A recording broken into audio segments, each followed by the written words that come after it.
All right, so tonight let's talk about selling on the internet, whether you're selling new things or collectibles or antiques. I just want to actually, I did not prepare for this video very well. I just, in 30 seconds, just pulled up a few things to show you guys to have a discussion.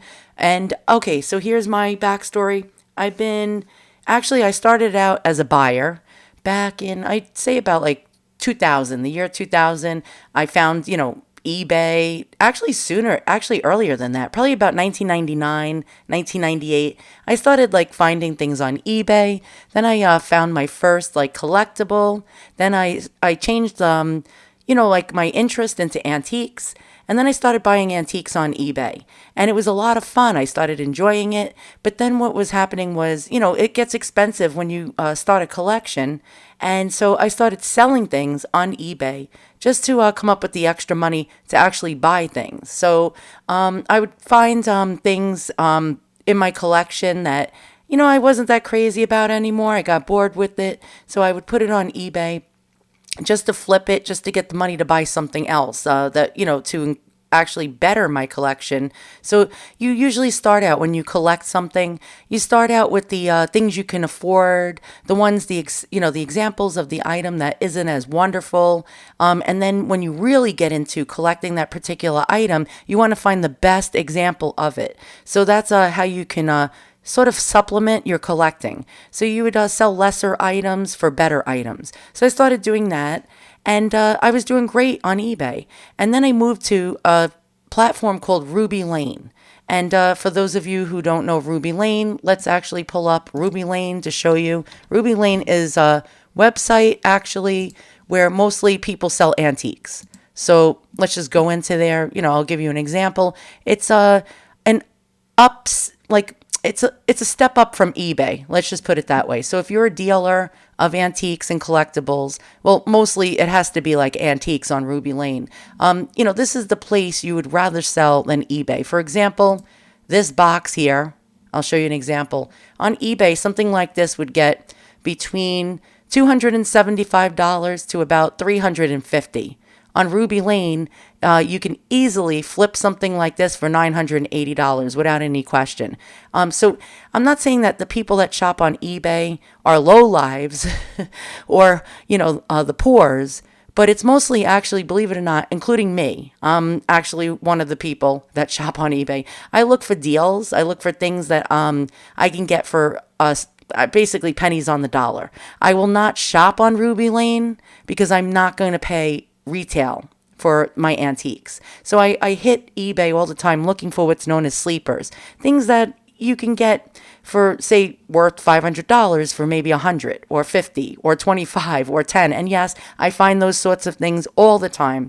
Not easily. It could take me hours and hours and hours of scouting through thousands of eBay listings looking for something like that. Sleepers usually are sold by sellers that don't know what they're selling. They find it at a thrift shop. They don't know how to do the proper research. They list it incorrectly in incorrect categories on eBay, and they'll be willing to let it go for 25 bucks, 50 bucks, 30 bucks, 10 bucks, not knowing what they have. So then I moved to Ruby Lane. And what happened was my mother actually, God rest her soul, she actually started getting into antiques with me. And both of us started collecting the same items. And we amassed a big collection. And we wanted to make a little income and to actually sell some stuff to actually help us to get the funds to purchase more better items to add to our collection. So we were doing great. As a matter of fact, we had such a following on Ruby Lane that celebrities purchased from us. And I'm not going to name the names of the celebrities, but they were very, very wealthy, well-known celebrities that would spend sometimes $2,000 to $5,000 in like one day with us. And we were doing great. We averaged between $2,000 to $4,000 a week each selling on Ruby Lane. And then the gauntlet dropped on us. And what had happened was there was another dealer that was selling the same exact type of antiques as us. And there was a certain type of antique that we sold. We sold mostly Art Deco, 1920s Italian sculptures by famous artists in Italy from that time frame. And this particular other dealer was actually selling the same exact stuff as us from the same particular artists, and she was not doing as well as us. Let's just put it that way. She did not have the following. She did not have the amount of clout we had. And, with our buyers loved us. We actually even received gifts from our buyers. Our buyers were actually very wealthy people. Let's just put it that way. They would send us presents because they were just so happy with the purchases they made from us. We would get all sorts of perks from these well-to-do people, and we were really enjoying ourselves, making friends with people all over the world. As a matter of fact, we shipped places as far as Japan. We shipped to Germany. We shipped to Italy, France, New Zealand. We shipped to Australia. We shipped basically all over the world, Russia, everywhere. And we were doing great until this other dealer. Now, here's the thing with Ruby Lane, it's cutthroat right now. And well, back then it was too, but it was cutthroat selling on Ruby Lane. For example, you click on this, and they had, I don't know if they still have it. I haven't, I'm talking about maybe 13, 14 years ago. They had a thing where it said flag this item, and I don't see it anymore. That might be a good thing unless I'm missing it right now. And what happens is if you get 3 flags on your account, without questions asked, they would actually cut your store, completely shut you down with no rhyme, no reason, no warning. You would just be gone from the platform. You would try to call them up. At the time, there was no customer service number to call anybody. So the only way you can contact the people running Ruby Lane was through email. And we asked them what had happened. They would not give us a response. They just said, you are no longer allowed to sell on our platform. I did a little investigation, and I found out that that person that I was telling you about was the one that was doing the flagging on our account. Turns out another dealer who started selling the same stuff as us flagged her, and she got thrown off of the platform as well. So then I went back to eBay. The fees just kept getting higher and higher and higher. And the type of collectors that were on there were looking for bargains. So I couldn't sell my item that was worth $500 for no more than maybe $150 on eBay. And but then there was some certain collectibles that I was selling, like antique dolls, that would always do very well. As a matter of fact, any kind of antique doll, like for an example, this Kessner doll, I even have one in my collection. They sell for great money. $2,395 for this one right here is not unheard for. A collector will not even blink at paying this for an antique doll like this. And so I was doing great selling my antique dolls on eBay, getting the prices that I deserved for the dolls. Nobody was like trying to nickel and dime me, and I got scammed. So what happened was I sold a doll for $450 to a lady in Atlanta, Georgia.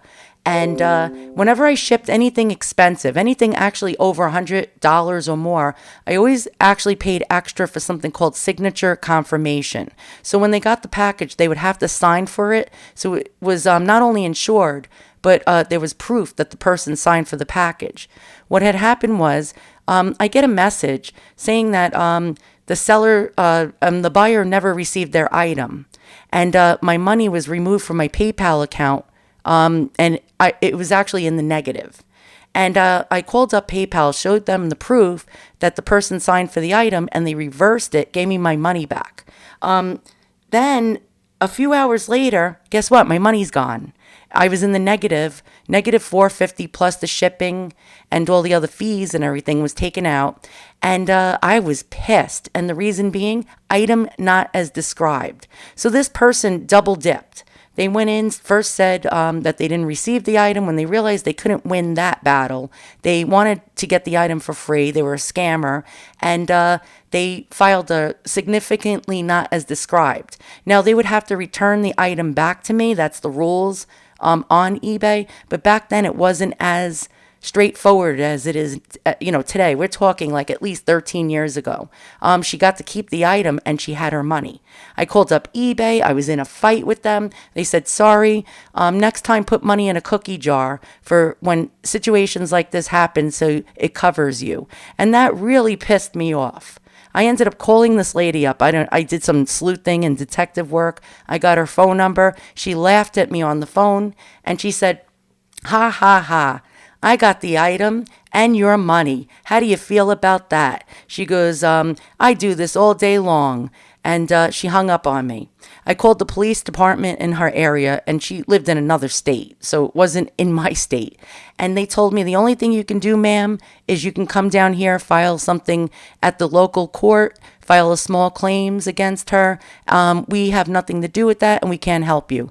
So I was basically screwed out of over $450 with, to add insult to injury, PayPal charged me another $20 chargeback fee.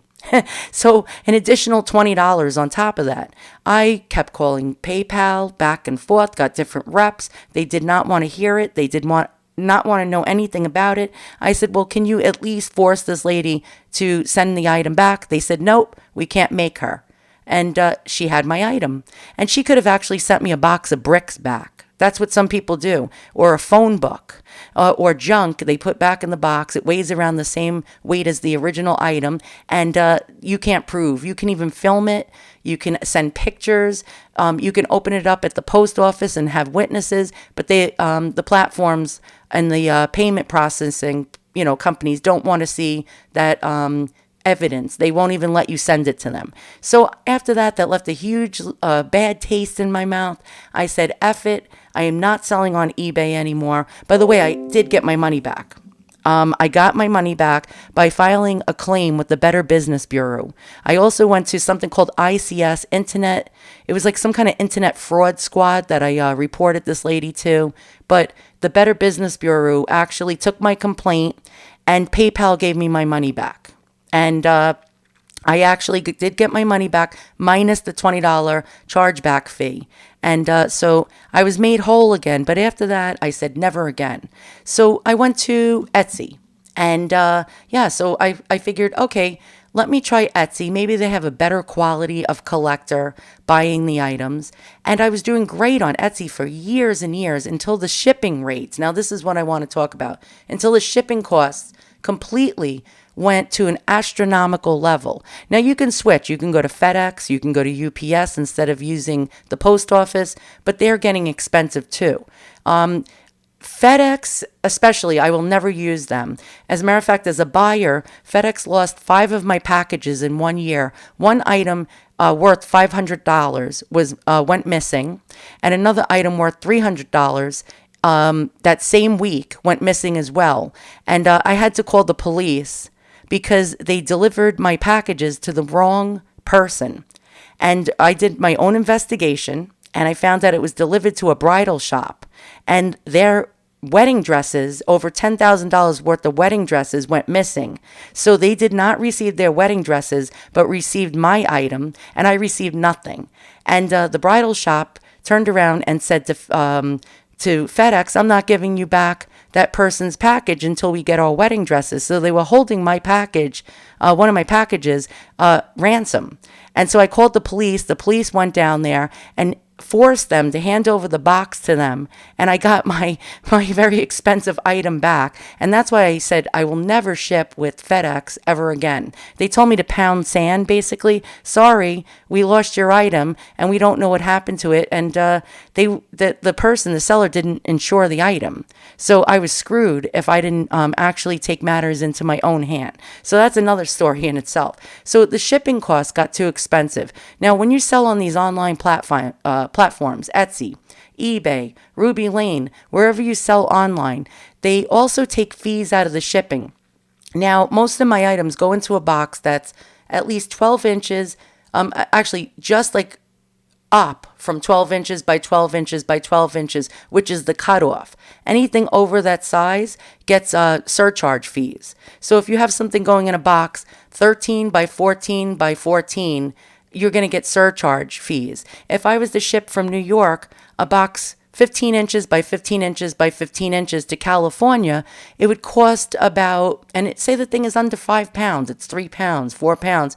It would cost my buyer anywhere between 40 to about 60 something dollars.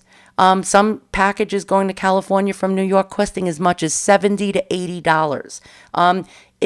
It's actually easier to ship on the East Coast. It's much cheaper, but still very expensive. $25 to $38 to ship a package going in a box over 12 inches by 12 inches by 12 inches. So it was costing way too much money to ship these items out, plus the platforms taking out the fees. And then on top of that, taking out the fees on the shipping, plus you have to pay capital gains tax on profits. So by the time you were said and done, you were losing at least 40 to 60% of your profit on the item you were selling. Not worth it. Now there's surcharges again. It seems that the post office keeps raising prices on shipping. So shipping costs are always seemingly expensive, not for the smaller items, but for the items that they say are over that certain threshold. Now they just raised it again. Here's one back in 2021 of October where they raised prices. They did it again. And now they're putting a surcharge on anything that goes in a box on one end of the box. So the box could be 2 inches by 2 inches, but if it's like 20 something inches long, you're going to get a $4 extra surcharge on it. If you have a golf club and it's 30 something inches long, now there's going to be a $15 fee tacked on top of the shipping charge. So what are we supposed to do as sellers? Now I stopped selling. I'll be honest with you. The last sale I had was back in January on Etsy, and it was for a painting, an antique painting. It wasn't even that big.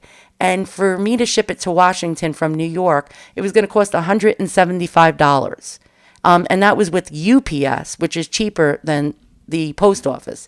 And the lady was balking. She was complaining. She was bitching about it. I ended up giving her her money back.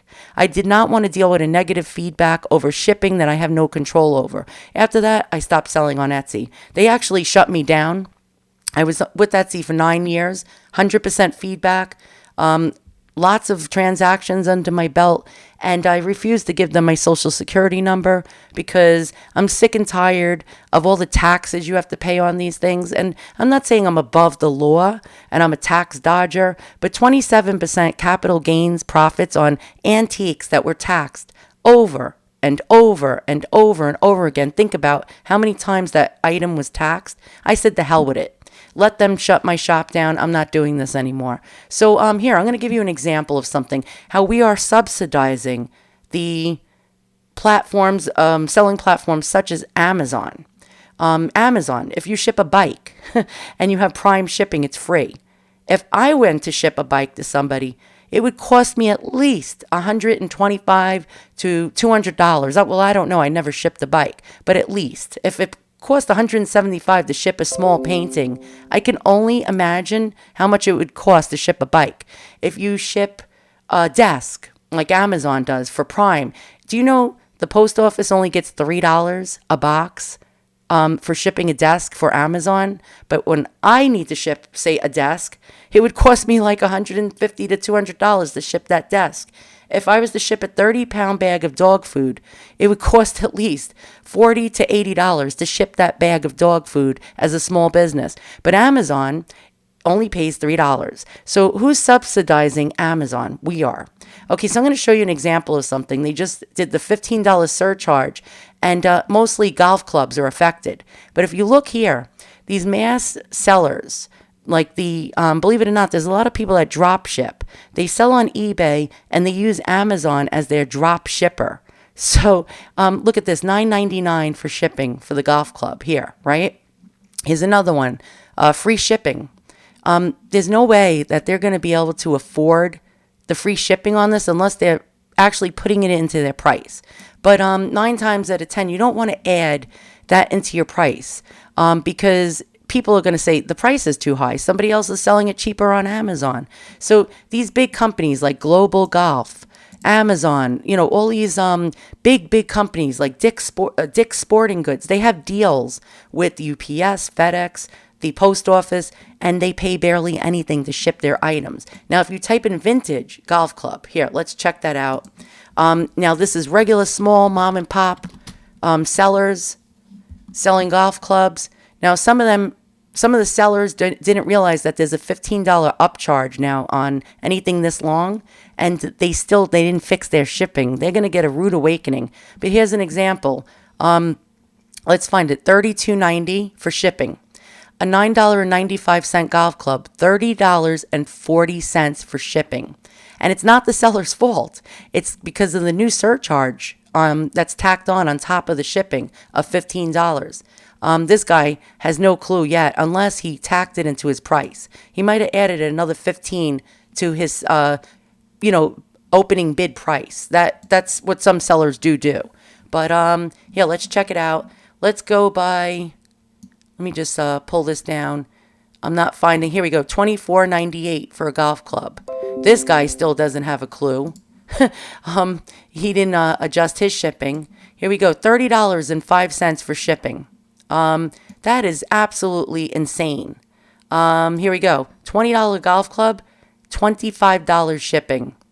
How are people supposed to sell? Little guys. $13.90 golf club here, $27.65 for shipping. This is just really outrageous. Now I'm going to show you another example. Here we go. If you want to sell a vintage lampshade on Etsy, and lampshades aren't very heavy. They're not like it's not like you're shipping a 25-pound object. It's a very lightweight object. Okay, so this person's selling their vintage pleated lampshade for $40.95. Well, how much is the shipping? $68.97 to ship me this lampshade if I was to buy it right now. You can go on Amazon and get a pleated lampshade shade the same size, 16.5 inches in diameter, right here, for probably $9.99, $15, free shipping. So now this seller is absolutely and utterly screwed. Who in their right mind would pay $68.97 to ship a lampshade? I mean, to pay that shipping cost. I mean, this is really, really outrageous. Now, some sellers here, actually, they have free shipping, which is, I don't know, I guess these are smaller, tiny lampshades, but I don't know how they're going to do it. Here's another example. Let's check out the shipping. This looks like a larger size lampshade, and $58.90 to ship this lampshade right here. $58.90. Now, that is actually insane. Actually, no, it's for the whole lamp. That's actually a really good price to ship a lamp, $58.90. This is just really getting absolutely insane. Let's check this one. All right, let's look. It's just fun to look sometimes at these prices, to try to get an idea of what the hell is going on with the selling. Oh my God, all these notifications are popping up. Sorry about that. Here we go. Table, let's see, lampshade table. Oh my God, sorry about that. And again, I keep getting notifications because it's 8 o'clock at night. Okay, yeah, this is a shade, $79.99, $55.44 to ship this lampshade. Let's type in for shits and giggles here, vintage painting. All right, let's see what a vintage painting shipping is going to be. Here we go. And let's scroll down. $50 for this painting. I don't understand how this seller can only charge $12.19 to ship this huge painting. They're in for a rude awakening. Oh, okay, I know why. It's only a 10 by 12. It's a very small painting. Okay, let's check out. Oh God, look at this crap. Here we go. Let's check out this one. $35. Free shipping. I don't know how the hell. Some, believe it or not, there's some Chinese sellers actually. Oh my God, with these notifications. There's some Chinese sellers on here that are actually sneaking in and selling antiques or vintage type of items. So that could be an explanation. Okay, let's check out this one. This one looks like a large painting. $125. $25.20 to ship that. Okay, so what they're doing is they're probably padding it and adding it to their price. But still, this painting here, I tried to ship a painting half of this size, and it was going to cost me $175 to ship it to Washington. So I really don't know how these sellers are doing it. I honestly don't know. Let me check out some other paintings. Unless maybe this is a $20 painting and they're adding it all to the price. Free shipping. Yeah. Okay, sellers are going to probably be doing this now just to at least sell something, even to get 20 bucks for it. That's what I'm thinking is going to have to happen here. I'm trying to prove a point here. At the same time, I'm not proving it very well.